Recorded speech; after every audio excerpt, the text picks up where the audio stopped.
ಎಲ್ಲ ನಾಯಕರುಗಳು, national media ಪ್ರತಿಯೊಬ್ಬರು ಕೂಡ ಅದನ್ನ ವಿರೋಧ ವ್ಯಕ್ತ ಮಾಡಿ ಅವರು ಕ್ಷಮಾಪಣೆ ಕೇಳಬೇಕು ಅಂತಂದ್ರೂ ಕೂಡ ಅವ್ರು ಕೇಳಲಿಲ್ಲ. ಅವರು ಕಾಂಗ್ರೆಸ್ ಮಿನಿಸ್ಟರ್ಸ್ ಬಹಳ ಮಂದಿ ಎಲ್ಲ ಪಾಕಿಸ್ತಾನ್ ಜಿಂದಾಬಾದ್ ಅಂತ ಕೂಗಿಲ್ಲ, ನಾಸೀರ್ ಹುಸೇನ್ ಜಿಂದಾಬಾದ್ ಅಂತ ಕೂಗಿದ್ದಾರೆ ಅಂತೇಳಿ ಹೇಳಿದ್ರು. ಅದನ್ನ ಇದಕ್ಕೆ ಫೋರೆನ್ಸಿಕ್ಸ್ ಲ್ಯಾಬಿಗೆ ಕಳಿಸಿದ್ದಾರೆ ವಾಯ್ಸ್. ಇದನ್ನ ಅಲ್ಲಿ ಕೂಡ ಪಾಕಿಸ್ತಾನ್ ಜಿಂದಾಬಾದ್ ಅಂತ ಕೂಗಿದ್ದಾರೆ ಅಂತೇಳಿ ಕೂಡ ಬಂದಿದೆ. ಅಷ್ಟಾದರೂ ಕೂಡ ಅವ್ರು ಏನೂ ಆ್ಯಕ್ಷನ್ ತಗೊಳ್ಳಿಲ್ಲ. ಇವತ್ತು ನಾಸೀರ್ ಹುಸೇನ್ ಒಬ್ಬ ರಾಜ್ಯಸಭಾ ಮೆಂಬರು, ನಮ್ಮ ದೇಶದ್ರೋಹಿ ಮೆಂಬರ್ ಆಗಿ ಇವತ್ತು ನಮ್ಮ ಬಳ್ಳಾರಿಗೆ ಬರ್ತಾ ಇರೋ ಟೈಮ್ನಲ್ಲಿ ಪರ್ಮಿಷನ್ನು ತಗೊಂಡಿಲ್ಲ. 5 ಕಾರುಗಳಿಗೆ ಪರ್ಮಿಷನ್ ತಗೊಂಡಿದ್ದಾರೆ ಅಂತೇಳಿ ಜಿಲ್ಲಾಧಿಕಾರಿ ಹೇಳ್ತಾರೆ. 15 ಬೈಕಿಗೆ ಪರ್ಮಿಷನ್ ತಗೊಂಡಿದ್ದಾರೆ ಅಂತೇಳಿ ಜಿಲ್ಲಾಧಿಕಾರಿ ಹೇಳ್ತಾರೆ. ಇವತ್ತು ಅವರು ಮಾಡಿದ್ದಂಥ ರ್ಯಾಲಿ ಎಂಥ ರ್ಯಾಲಿ ಅಂತಂದ್ರೆ ಒಬ್ಬ DJ ಸೆಟ್ಟು, ಆಮೇಲೆ ನೂರಾರು ಬೈಕ್ಗಳು, ಸಾವಿರಾರು ಬೈಕ್ಗಳು, ಮತ್ತೆ ಒಂದು ಬಹಳಷ್ಟು ಇದು JCB ಪರ್ಮಿಷನ್ ಕೂಡ ಇಲ್ಲ ಅಂತೇಳಿ ಜಿಲ್ಲಾಧಿಕಾರಿನೇ ನನಗೆ ಹೇಳಿದ್ದಾರೆ ಫೋನ್ನಲ್ಲಿ. ಆಮೇಲೆ ಕ್ರೇನ್ ಕೂಡ ಪರ್ಮಿಷನ್ ಇಲ್ಲ ಅಂತ ಹೇಳಿದ್ದಾರೆ. ಆದರೂ ಇನ್ನೊಂದ್ಸಾರಿ ಆ ಥರ ನಾವು ಹೇಳಲ್ಲ ಅಂತ ಹೇಳ್ಬೇಕಾಯ್ತು. ಅಂಥದ್ದು ನಮ್ಮ ಬಳ್ಳಾರಿ ಜಿಲ್ಲೆ ಒಂದು ಮರ್ಯಾದೆಯನ್ನು ಅಲ್ಲಿ ತೆಗೆದಿದ್ದಾರೆ. ಹಂಗಾಗಿ ಅವ್ರನ್ನ ತಕ್ಷಣ ನಮ್ಮ ಬಳ್ಳಾರಿಯಿಂದ ಅವ್ರಿಗೆ ಎಂಟ್ರಿ ಇರಬಾರ್ದು. ಗಡಿಪಾರು ಅಂದರೆ ಬಳ್ಳಾರಿಯಿಂದ ಹೊರಗಡೆ ಹಾಕಬೇಕು, ಬಳ್ಳಾರಿಗೆ ಯಾವತ್ತೂ ಕೂಡ ಬರಬಾರ್ದು.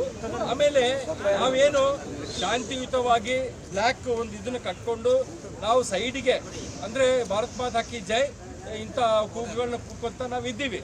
ಅಂಥ ಒಂದು ವಿಷಯದಲ್ಲಿ ASP ಆದಂಥ ರವಿಕುಮಾರ್ ಅವರು ನಮ್ಮ ಜಿಲ್ಲಾಧ್ಯಕ್ಷರಾದಂಥ ಅನಿಲ್ ನಾಯ್ಡು ಮೋಕ ಅವ್ರನ್ನ ಅವರು ಮ್ಯಾನ್ ಹ್ಯಾಂಡ್ಲಿಂಗ್ ಅಂತಂದರೆ ಶರ್ಟ್ ಇಟ್ಕೊಂಡು ಗುಂಡಿ ಕೂಡ ಹರಿಯೋ ಥರ ಮಾಡಿ ಅವ್ರನ್ನ ದೌರ್ಜನ್ಯವಾಗಿ ಒಂದು ಬಸ್ಸಲ್ಲಿ ಹತ್ತಿಸಿ ಅಲ್ಲಿ DR ಇದಕ್ಕೆ ಪೊಲೀಸ್ ಲೈನ್ನಲ್ಲಿ ಗ್ರೌಂಡಿಗೆ ಕರ್ಕೊಂಡು ಹೋಗಿದ್ದಾರೆ. ಇದನ್ನು ನಾವು ಪ್ರತಿಭಟನೆ ಮಾಡ್ತಾ ಇದ್ದೀವಿ.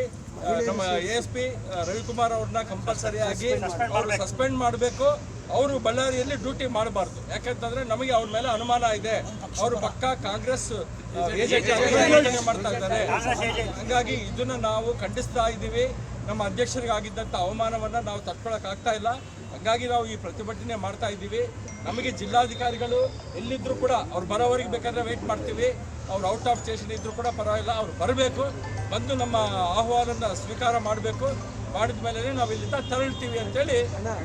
ಎಲ್ಲವೂ ಈಗೇನು ಇಲ್ಲಿಗಲ್ ಆಗಿ ಆಗಿದೆಯಲ್ಲ ಕಂಪ್ಲೇಂಟ್ಗಳು, ಮಹಿಳೆಯರನ್ನ ಸಿಕ್ಕಾಪಟ್ಟೆ ಹೋಗಿ ನಮ್ಮ ಮಹಿಳಾ ಕಾರ್ಯಕರ್ತರನ್ನ ಲೀಡರ್ಗಳನ್ನ ಕರ್ಕೊಂಡೋಗಿ 6 ಗಂಟೆ ಮೇಲೆ ಕೂಡ ಅಲ್ಲಿ ಇಟ್ಕೋಬಾರ್ದು ಆ್ಯಕ್ಚುಲಿ ಕಾನೂನು ಪ್ರಕಾರ. ಹಂಗಾಗಿ 6:30 7 ಗಂಟೆವರೆಗೆ ಅಲ್ಲೇ ಇಟ್ಕೊಂಡು ನಮ್ಮನ್ನ ಇವರು ದಾಟಿದ ಮೇಲೆ, ಅದು ಪೊಲೀಸರು ಹೇಳೋದೇನು ಅಂತಂದ್ರೆ ಅವರು ರಾಯಲ್ ಸರ್ಕಲ್, ಮೋತಿ ಸರ್ಕಲ್ ದಾಟಿದ ಮೇಲೆ ನಿಮ್ಮನ್ನ ಇಲ್ಲಿಂದ ಕಳಿಸ್ತೀವಿ ಅಂತ ಹೇಳ್ತಾರೆ. ಅಂದ್ರೆ ಏನು ಅವ್ರಿಗೆ ಅಷ್ಟು ಒಂದು ಇದು ಪಕ್ಷಪಾತವಾಗಿ ನೀವು ನಡ್ಕೊಳ್ಳೋದಾದ್ರೆ ಇನ್ನು ಎಲೆಕ್ಷನ್ ಹೆಂಗೆ ನ್ಯಾಯವಾಗಿ ಆಗುತ್ತೆ? ಇದನ್ನ ನಾವು ಪಾರದರ್ಶಕವಾಗಿ ಆಗೋದಿಲ್ಲ, ಸಾಧ್ಯನೇ ಇಲ್ಲ ಅದು. ಹಂಗಾಗಿ ಇದನ್ನ ನಾವು ಖಂಡಿಸ್ತಾ ಇದ್ದೀವಿ. ನಮಗಾಗಿದ್ದಂಥ ಈ ಒಂದು ಅವಮಾನವನ್ನು ನಾವು ತಡ್ಕೊಳಕ್ಕಾಗಲ್ಲ. ದೇಶಕ್ಕಾಗಿ ಆಗಿದ್ದಂಥ ಅವಮಾನ ಅಂತ ನಾವು ಭಾವಿಸ್ತಾ ಇದ್ದೀವಿ. ಹಂಗಾಗಿ ನಮ್ಮ ಭಾರತೀಯ ಜನತಾ ಪಾರ್ಟಿ ಕಾರ್ಯಕರ್ತರೆಲ್ಲರೂ ನಾವು ಇವತ್ತು ಫೀಲ್ ಆಗಿದ್ದೀವಿ. ನಾವು ಇಲ್ಲೇ ಇರ್ತೀವಿ. ನಮಗೆ ಕಾನೂನು ಪರವಾಗಿ ಆಕ್ಷನ್ ತಗೊಳ್ಳೋವರೆಗೆ ನಾವು ಇಲ್ಲೇ ಕೊಡ್ತೀವಿ ಅಂತ ಕೂಡ ಹೇಳಲಿಕ್ಕೆ ಇಷ್ಟಪಡ್ತೀವಿ. ದೇಶ ಹೇಳಿಕೆ ವಿರೋಧಿಗಳನ್ನ ಬಂತಿಲ್ಲ, ಆದ್ರೆ ನಾವು ಕಾಮನ್ ಆಗಿ ಮಾಮೂಲಿ ಇರೋರನ್ನ ಬಂತೀರ. ಈಗ ಸಂವಿಧಾನ ಬರೆದಂತ ಅಂಬೇಡ್ಕರ್ ಅವರಿಗೆ ಇವತ್ತು ರ್ಯಾಲಿ ಮಾಡಕ್ ಕೊಟ್ಟಿಲ್ಲ.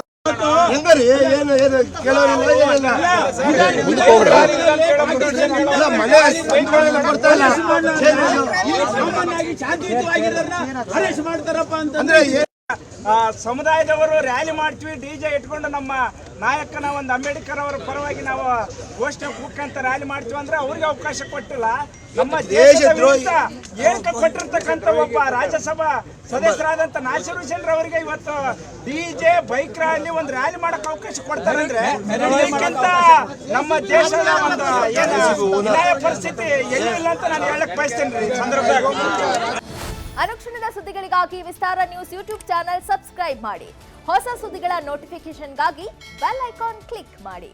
ಲೇಟೆಸ್ಟ್ ಅಪ್ಡೇಟ್ಸ್ಗಾಗಿ www.vistaranews.com ವೆಬ್ಸೈಟ್ಗೆ ವಿಸಿಟ್ ಮಾಡಿ. ಅಂಗೈಯಲ್ಲೇ ಜಗತ್ತಿನ ಸುದ್ದಿ ತಿಳಿಯಲು ವಿಸ್ತಾರ ನ್ಯೂಸ್ ಕನ್ನಡ ಆಪ್ ಡೌನ್ಲೋಡ್ ಮಾಡಿ.